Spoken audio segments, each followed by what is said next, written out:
يا أيها الذين آمنوا استعينوا بالصبر والصلاة إن الله مع الصابرين ولا تقولوا لمن يقتل في سبيل الله أموات بل أحياء ولكن لا تشعرون ولنبلونكم بشيء من الخوف والجوع ونقص من الأموال والأنفس والثمرات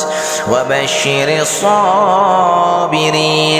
الذين إذا أصابتهم مصيبة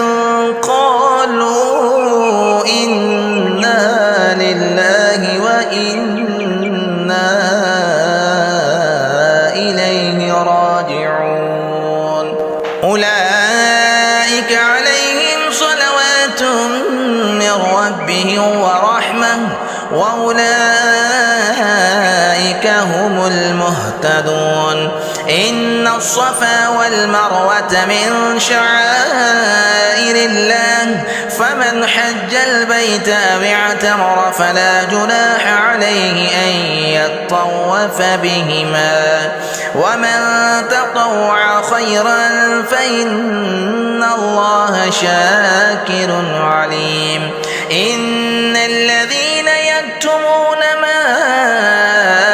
أنزلنا من البينات والهدى من بعد ما بيناه للناس في الكتاب أولئك يلعنهم الله ويلعنهم اللاعنون إلا الذين تابوا وأصلحوا وبينوا فأولئك أتوب عليهم وأنا التواب الرحيم إن الذين كفروا وماتوا وهم كفار أولئك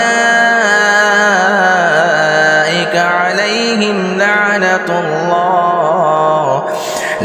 الله والملائكة والناس أجمعين خالدين فيها لا يخفف عنهم العذاب ولا هم ينظرون